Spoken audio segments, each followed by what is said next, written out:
नमस्कार दोस्तों, the reading capsule पर आपका स्वागत है। कभी आपने ये महसूस किया है कि आपके अंदर सब कुछ शोर कर रहा है, लेकिन बाहर सब कुछ शांत दिखता है। हम रोज जीते हैं, काम करते हैं, लोगों से मिलते हैं, लेकिन कहीं ना कहीं लगता है जैसे कुछ छूट रहा है। कभी आपने अपने ही मन को देखा है, बिना कुछ सोचे, बिना कुछ तय किए, बस चुपचाप देखा है? क्या हम सच में जानते हैं कि सोच क्या है, डर क्या है, और क्या ये मन जो हमेशा व्यस्त रहता है कभी नया हो सकता है? आज हम एक ऐसी किताब के बारे में बात करेंगे जो इन सवालों से भागती नहीं है, बल्कि सीधा उनके बीच ले जाकर खड़ा कर देती है। The nature of the new mind. यह किताब कोई हल नहीं देती, यह आपको खोज में डालती है, आपके अपने भीतर की खोज में। चलिए शुरू करते चैप्टर 1 की एक कहानी से शुरू करते हैं। एक व्यक्ति जिसकी जिंदगी बाहर से पूरी लगती है, काम में साधारण सफलता, दोस्त रिश्ते, हर चीज मौजूद है, फिर भी भीतर बेचैनी है, चिंता है, डर है। वह हर दिन कुछ न कुछ बदलने की कोशिश करता है, नई किताब, नई प्रक्रिया, फिर भी समाधान नहीं मिलता। एक दिन वह कृष्णमूर्ति के एक प्रवचन में बैठता है। वहां वह सुनता है कि कई बार हम समस्याओं को बाहर देखते हैं, जबकि उनका मुख्य कारण हमारे भीतर पुनीत नहीं, पर आदतों, विचारों, पहचान की सीमाओं में होता है। कृष्णमूर्ति कहते हैं कि सबसे पहले हमें यह देखना चाहिए कि क्या मन सच में शांत रह सकता है, बिना किसी लक्ष्य के, बिना किसी परिणाम की चाहत के। अब इस घटना को हम 2 रूप में समझेंगे। पहला रूप है स्पष्टीकरण रूप में। यहां यह बताया जाता है कि हमारा दिमाग कल्याण के नाम पर कितना सक्रिय होता है। हम सीखते हैं कि अधिक ज्ञान सही है, अधिक संगठन सही है, और हम अपनी ऊर्जा उस तरफ लगाते हैं। परंतु कृष्णमूर्ति बताते हैं कि समस्या समाधान ज्ञान से नहीं होती, क्योंकि ज्ञान वही पुरानी सोच की भाषा बोलता है। उदाहरण के तौर पर, यदि आपके रिश्तों में झगड़ा है, आप सोचते हैं समाधान चाहिए। आप उस पर सोचते सोचते फिर उसी मानसिकता में ही उलझ जाते हैं। जागृति तभी होती है जब आप अचानक सोच को उसी सोच के बाहर देखना शुरू करें। दूसरा रूप है कहानी के रूप में। कहानी वह व्यक्ति जो नैनी सी जगह खड़ा हुआ है। उसने महसूस किया कि बाहर बदलाव करने से पहले मन की आदतों को देखना जरूरी है। वह धीरे धीरे एक तरीका अपनाता है, कोई अभ्यास नहीं, कोई तकनीक नहीं, सिर्फ निरीक्षण। वह अपने भीतर के विचार को देखता है जैसे कोई बाहरी तस्वीर देख रहा हो, और उस निरीक्षण में सच है और समझ है। निरीक्षण होता है खाली, बिना मूल्यांकन, बस देखना। अब हम जो यही शब्दों में बताते हैं, वह 2 स्पष्ट अवधारणाएं समझाने योग्य हैं। एक, पुरानी मानसिक भाषा। यह वह पुरानी सोच है जिसमें आप अपने अनुभव को पहचानों, विचारों, प्रतिबद्धताओं, धारणाओं की भाषा से देखते हैं। उस भाषा के कारण आप सीमित हो जाते हैं। 2, नया मन। यह कोई नया विचार नहीं, बल्कि एक साफ सुथरी जागरूकता की अवस्था है जो पुरानी भाषा से परे है। इसमें कोई लक्ष्य नहीं, कोई परिणाम की चाहत नहीं, सिर्फ ताजगी और स्पष्टता होती है। चैप्टर 1 में कृष्णमूर्ति यह स्पष्ट करते हैं कि हमारी असली समस्या मानसिक समारोह की सीमा और पहचान की कल्पना से उपजी होती है, और जब हम अनुभव को सीधे बिना फिर वही भाषा प्रयोग किए देखते हैं, तब मन स्वतः शांत हो सकता है और एक नई दृष्टि पैदा हो सकती है। आज इस कहानी के माध्यम से हम समझे कि पहला कदम है अपने भीतर का निरीक्षण करना, बिना प्रतिक्रिया केवल देखना, बिना निर्णय केवल समझना, और वहां से एक अलग तरह की शांति उभर सकती है। अब आपसे एक सवाल, आप सोचिए, क्या आपका मन कभी शांत हुआ है? उस निरीक्षण की, खुद की, बिना किसी इच्छा की स्थिति में, जब मन केवल देख रहा हो, बिना कुछ करने की चाहत के। क्या आप जानते कि उस शांति में कौन सी शक्ति छिपी होती है जो आपकी जिंदगी को बदल सकती है? चलिए मिलते हैं अगले चैप्टर में, जब हम बताएंगे उस शक्ति का स्वरूप और नया मन कैसे जन्म लेता है। चैप्टर 2, क्या मन खुद को समझ सकता है? कभी आपने गौर किया है कि जब आप उदास होते हैं या डरते हैं, तो आप उस भावना से बचने के लिए क्या करते हैं? कोई गाना सुन लेते हैं, किसी से बात कर लेते हैं, या फिर मोबाइल में उलझ जाते हैं। मन तुरंत कुछ करने की कोशिश करता है, जैसे वो उस दुख या डर को झेल नहीं सकता। लेकिन सवाल यह है कि क्या हम कभी रुककर उस डर को, उस बेचैनी को ठीक से देखते हैं, बिना भागे, बिना कुछ किए? चैप्टर 2 हमें ठीक इसी मोड़ पर लाता है। कृष्णमूर्ति एक साधारण सवाल पूछते हैं, क्या मन खुद को पूरी तरह समझ सकता है?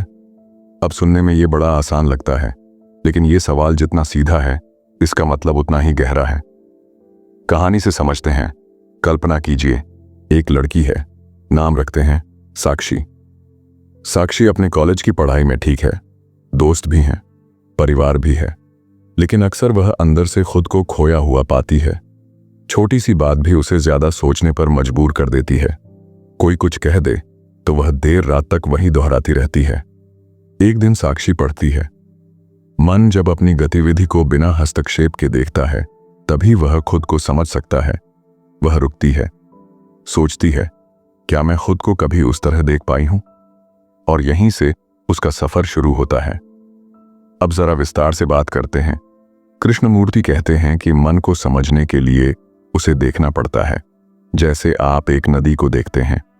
न उसमें कूदते हैं, न उसे रोकते हैं, बस देखते हैं। लेकिन अक्सर होता यह है कि हम समझने की जगह बदलने की कोशिश करते हैं। उदाहरण के लिए, जब हम गुस्से में होते हैं तो हम सोचते हैं, मुझे गुस्सा नहीं करना चाहिए। जब हम दुखी होते हैं तो हम खुद से कहते हैं, मैं पॉजिटिव रहूंगा। यह सब करने की कोशिश है, लेकिन यह देखने की कोशिश नहीं है। कृष्णमूर्ति इसे ऑब्जर्वर और ऑब्जर्व्ड की समस्या कहते हैं। यानी देखने वाला और जो देखा जा रहा है वो दो नहीं है। जब आप गुस्से को देखते हैं और सोचते हैं, मुझे गुस्सा आ रहा है, तो यह एक विभाजन है। लेकिन क्या आप गुस्से को बस गुस्सा बनकर देख सकते हैं, बिना कहे मुझे आ रहा है? जैसे ही यह विभाजन मिटता है, वहां एक गहराई से जुड़ी समझ पैदा होती है। मन उसी क्षण में खुद को देखता है और यहीं से शुरू होती है वास्तविक आजादी। एक शाम साक्षी अकेले बैठी थी। कोई बात उसे परेशान कर रही थी। पहले वह हमेशा की तरह म्यूजिक चला देती, पर इस बार उसने कुछ नहीं किया। वह बस बैठी रही और उस बेचैनी को महसूस किया। न कोई नाम दिया, न कोई मतलब निकाला, और कुछ ही मिनटों में उसने महसूस किया, वो बेचैनी थमने लगी। न कोई टेक्निक थी, न कोई अभ्यास, बस पूरी ईमानदारी और ध्यान से देखने की कोशिश। मन को बदलने से पहले समझना जरूरी है। समझ तभी आती है जब हम बिना किसी लक्ष्य या हस्तक्षेप के खुद को देख पाते हैं। देखने वाला और देखा जा रहा अनुभव एक ही प्रक्रिया है, दो नहीं। यह अध्याय हमें बताता है कि मन की शांति कोई अभ्यास से नहीं आती, बल्कि गहरे निरीक्षण से आती है। क्या आप कभी किसी भावना को बिना उसे नाम दिए, बिना उससे भागे, पूरी तरह महसूस कर पाए हैं? क्या आप कभी सोच को सिर्फ एक बहती धारा की तरह देख पाए हैं, बिना उसमें बहते हुए? चैप्टर 3 में हम बात करेंगे, क्या विचार और समय ही हमारे दुख का कारण है। चैप्टर 3, क्या विचार और समय ही दुख की जड़ है? आपने कभी नोटिस किया है कि जब कोई दुखद अनुभव होता है, कोई रिश्ते में चोट, कोई असफलता या बचपन की कोई तकलीफ, तो वो सिर्फ उस पल तक सीमित नहीं रहता। हम बार बार उसे याद करते हैं, उसकी व्याख्या करते हैं, उस पर सोचते हैं, और यही सोच समय के साथ मिलकर एक बोझ बन जाती है। चैप्टर 3 में कृष्णमूर्ति यही एक बेहद गहरी बात कहते हैं। विचार और समय मिलकर ही दुख को जन्म देते हैं। अब यह सुनने में अजीब लगता है, क्योंकि हम तो सोचते हैं कि समय से ही घाव भरते हैं और विचार से ही हल निकलता है। लेकिन जरा ठहर कर इस पर गौर करते हैं। चलिए एक कहानी से शुरुआत करें। राज नाम का एक व्यक्ति है, बहुत ही मेहनती, ईमानदार, संवेदनशील। लेकिन एक रिश्ता जो उसे बहुत प्यारा था, उसमें धोखा हो गया। वह उस घटना को भूला नहीं पाता। साल बीत गए, लेकिन जब भी अकेला होता है, वही बात दिमाग में आती है, मैं इतना अच्छा था, फिर ऐसा क्यों हुआ? काश उस वक्त मैंने कुछ और कहा होता। अब मैं किसी पर भरोसा नहीं कर सकता। आप देख रहे हैं, घटना एक बार हुई थी, लेकिन उसका दुख हर दिन दोहराया जा रहा है विचारों के जरिए।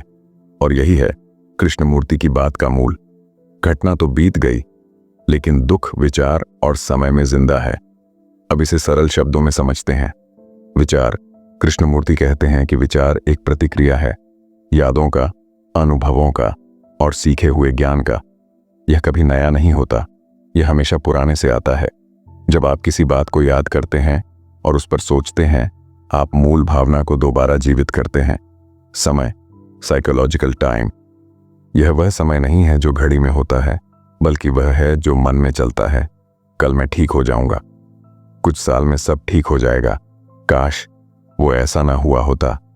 यह मानसिक समय है जिसमें हम या तो भविष्य में जा रहे हैं या अतीत में अटके हैं। जब विचार और मानसिक समय एक साथ काम करते हैं तो वे दुख को बनाए रखते हैं। उदाहरण के लिए, मुझे तब चोट लगी थी, अतीत की स्मृति। अब मैं उस दर्द से उबर नहीं पाया हूं। वर्तमान में दुख, शायद कभी ठीक हो जाऊंगा। भविष्य की आशा, यह पूरी प्रक्रिया विचार और समय से बनी हुई है। क्या इसका मतलब यह है कि विचार बुरा है? नहीं। विचार तकनीकी मामलों में, भाषा, विज्ञान, संगठन आदि में जरूरी है। लेकिन जब हम खुद को समझने की बात करते हैं, जब हम भावनाओं की बात करते हैं, तो विचार सीमित होता है और यही सीमा अक्सर दुख को जन्म देती है। वापस आते हैं राज की कहानी पर। जब राज यह समझता है कि वह जिस दुख को सालों से ढो रहा है वह असल में एक घटना नहीं बल्कि उस पर सोचने की आदत है, तो वह धीरे धीरे उस विचार को देखना शुरू करता है। न उससे लड़ता है, न उसे छिपाता है, सिर्फ देखता है। और जैसे जैसे वह विचार और समय की चाल को समझता है, वैसे वैसे वह दुख हल्का होने लगता है। न कोई जादू हुआ, न कोई मंत्र, सिर्फ समझ। दुख की जड़ सिर्फ घटना नहीं होती, बल्कि उस घटना पर चलने वाला विचार और समय होता है। विचार हमेशा अतीत से आता है और जब वो भविष्य की आशा से जुड़ता है तो एक चक्र बनता है। उस चक्र को रोकने का तरीका है उस प्रक्रिया को पूरी स्पष्टता से देखना, बिना हस्तक्षेप। अगर हम दुख को दोहराते हैं अपने विचारों के जरिए, तो क्या एक दिन ऐसा भी हो सकता है जब विचार अपनी जगह पर रहे और दुख खुद ही गिर जाए? चैप्टर 4 में हम बात करेंगे, क्या मन बिना किसी चाहत के रह सकता है? यह जानना दिलचस्प होगा कि क्या इच्छा ही असंतोष की जड़ है। फिर मिलते हैं अगले भाग में। चैप्टर 4, क्या इच्छा ही असंतोष की जड़ है? क्या आपने कभी यह महसूस किया है कि कुछ पाने की इच्छा खुद में बड़ी ही बेचैनी पैदा करती है? चाहे वह कोई चीज हो, कोई सफलता हो या किसी इंसान का प्यार। जब तक वो चीज नहीं मिलती, मन बेचैन रहता है और मिल जाने के बाद भी वो बेचैनी कहीं और रूप में फिर लौट आती है। चैप्टर 4 में कृष्णमूर्ति इसी बेचैनी की जड़ को पहचानते हैं। इच्छा को राहुल एक युवा लड़का है जो पढ़ाई में अच्छा है, लेकिन हमेशा खुद को दूसरों से तुलना करता रहता है। उसके दोस्त की नौकरी लगती है तो राहुल के मन में तुरंत एक बेचैनी आ जाती है। वो सोचता है, मुझे भी कुछ बड़ा करना है, तभी मैं कुछ हूं। और तब से वह हर दिन उसी इच्छा के पीछे भागने लगता है। कॉलेज में टॉप करना, सबसे अच्छी नौकरी पाना, सोशल मीडिया पर ज्यादा फॉलोअर्स। बचपन से लेकर आज तक वह दौड़ रहा है, लेकिन एक दिन वह थक जाता है और खुद से सवाल करता है, क्या मैं जो चाहता हूं वो सच में मेरी जरूरत है या सिर्फ एक मानसिक आदत बन गई है? अब चलिए समझते हैं, इच्छा आखिर होती क्या है। कृष्णमूर्ति इस अध्याय में बताते हैं कि इच्छा की प्रक्रिया बहुत सूक्ष्म लेकिन बेहद शक्तिशाली है।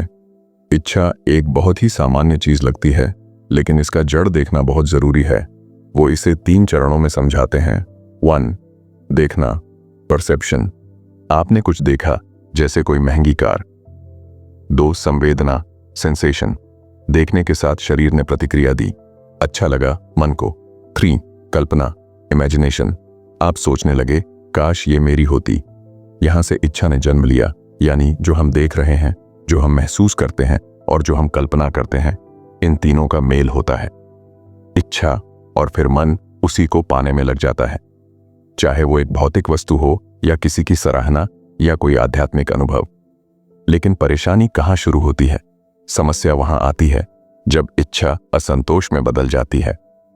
जब हम खुद को उस वस्तु के बिना अधूरा मानने लगते हैं, फिर वो चीज हमें नियंत्रित करने लगती है और हम धीरे धीरे एक न खत्म होने वाली दौड़ में फंस जाते हैं। राहुल की ही तरह एक इच्छा पूरी नहीं होती कि दूसरी जन्म ले लेती है और यह चक्र चलता रहता है। हर इच्छा एक नई बेचैनी बन जाती है और हम समझते हैं कि संतोष पाने का रास्ता और ज्यादा पाने में है, जबकि सच्चाई शायद उलटी है। क्या इसका मतलब यह है कि इच्छा रखना ही गलत है? नहीं, यह अध्याय ये नहीं कहता कि आपको कोई सपना नहीं देखना चाहिए, बल्कि यह पूछता है, क्या आप यह देख पा रहे हैं कि आपकी इच्छा कहां से आ रही है? क्या वो एक सच्ची समझ से आ रही है या सिर्फ तुलना से, डर से, अधूरेपन से? जब आप इच्छा को सिर्फ एक विचार के रूप में पहचान लेते हैं, बिना उससे जुड़ जाए, तो वो अपना जोर खो देती है और वहीं से मन को आजादी मिलने लगती है। सच्ची समझ का एक पल कृष्णमूर्ति बताते हैं कि मन केवल तभी मुक्त हो सकता है जब वह खुद को बिना किसी लक्ष्य के देखे। जब हम इच्छा को देख लेते हैं, समझ लेते हैं, न कि उसे दबाते हैं या उसे पूरा करने में भागते हैं, तभी एक आंतरिक शांति पैदा होती है। तभी हम वही होते हैं जो हम वास्तव में हैं। बिना दौड़ के, बिना तुलना के इच्छा एक जटिल प्रक्रिया है जिसमें देखना, संवेदना और कल्पना शामिल होते हैं। जब इच्छा नियंत्रण ले लेती है तब असंतोष शुरू होता है। इच्छा को दबाने की जरूरत नहीं, बस उसे स्पष्टता से देखना जरूरी है। वही देखना हमें आजाद करता है। क्या आप अपनी किसी एक गहरी इच्छा को बिना न्याय किए बस देख सकते हैं, बिना उसे अच्छा या बुरा कहे? क्या आप देख सकते हैं कि वह कहां से जन्मी है? चैप्टर 5 में हम बात करेंगे, क्या मन पूरी तरह मौन रह सकता है? बिना किसी अभ्यास के क्या ऐसी शांति संभव है जिसमें कोई प्रयास नहीं है, कोई संघर्ष नहीं, सिर्फ मौन? चैप्टर 5, क्या मन पूरी तरह मौन रह सकता है? बिना किसी अभ्यास के आप कभी ऐसी सुबह के बारे में सोचिए जहां सब कुछ शांत है। न कोई वाहन की आवाज, न कोई मोबाइल नोटिफिकेशन, बस हवा की हल्की सरसराहट, पत्तों की धीमी फड़फड़ाहट और भीतर एक गहराई से आती चुप्पी। अब सोचिए, क्या आपके मन में भी वैसी ही शांति कभी आई है? एकदम भीतर से, बिना किसी कोशिश के, बिना यह सोचे कि अब मुझे शांत होना है। इसी सवाल से कृष्णमूर्ति हमें इस अध्याय में ले चलते हैं। क्या मन मौन हो सकता है? बिना किसी अभ्यास, बगैर किसी प्रयास, एक अनुभव से शुरुआत करते हैं। श्रुति एक कामकाजी महिला है। हर दिन सुबह उठकर काम की भाग दौड़, रात को देर से सोना, सोच में डूबा। मन कोई पल ऐसा नहीं जब उसका मन शांत हो। उसने कई ऐप आजमाए, मेडिटेशन, योग, मंत्र। कुछ दिन राहत मिली, फिर सब वापस उसी पुराने पैटर्न पर आ गया। फिर उसने एक लाइन पढ़ी, मौन कोई अभ्यास से नहीं आता, वह तब आता है जब विचार स्वाभाविक रूप से थम जाता है। उसने पहली बार ध्यान दिया। शांति लाने की उसकी सारी कोशिशें खुद अशांति बन चुकी थीं। वो अब सिर्फ देखना चाहती थी, अपने मन की गति को।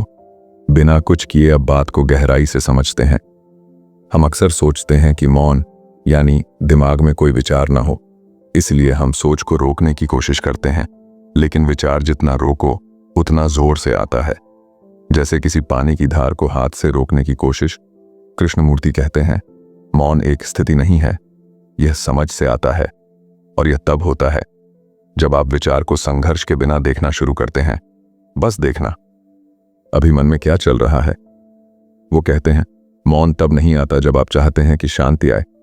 मौन तब आता है जब इच्छा ही नहीं रहती कुछ बनने की, कुछ होने की।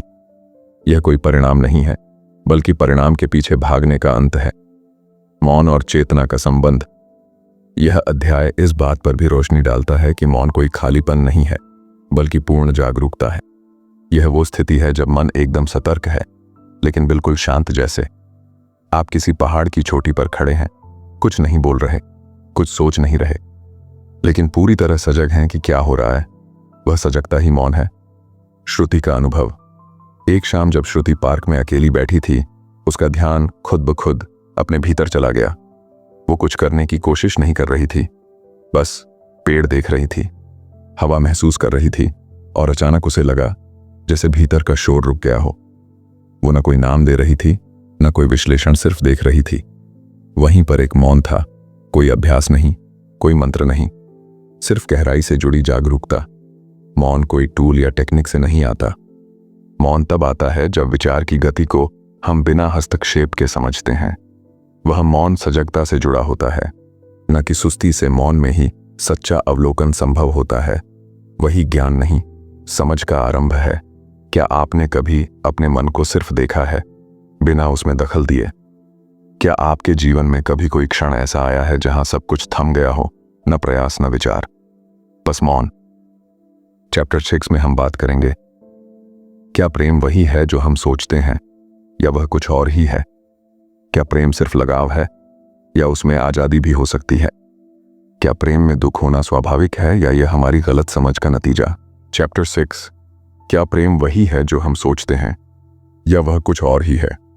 हम में से ज्यादातर लोग जब प्रेम शब्द सुनते हैं तो हमारे दिमाग में कुछ बहुत निजी और भावनात्मक यादें उभरती हैं। किसी अपने के साथ बिताए पल, किसी के लिए तड़प, किसी की कमी या किसी को खो देने का डर। हम सोचते हैं कि यही प्रेम है, लगाव, अपनापन, पीड़ा और चाह। लेकिन क्या ये सब मिलाकर ही प्रेम होता है या फिर ये केवल उस शब्द का एक सीमित रूप है? कृष्णमूर्ति इस अध्याय में एक ऐसा सवाल पूछते हैं जो भीतर तक हिला देता है। जहां लगाव है वहां क्या प्रेम हो सकता है? आशिमा और आरव कई सालों से साथ हैं।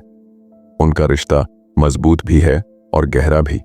लेकिन जैसे जैसे समय बीतता है उनके बीच छोटी छोटी बातों पर झगड़े होने लगते हैं। अहं टकराता है, ईगो आहत होती है और हर बार बहस के बाद दोनों यही कहते हैं, मैं तुम्हें प्यार करता हूं। लेकिन एक दिन आशिमा थक कर खुद से पूछती है, अगर मैं उससे प्रेम करती हूं तो मैं उसे बदलने की कोशिश क्यों करती हूं?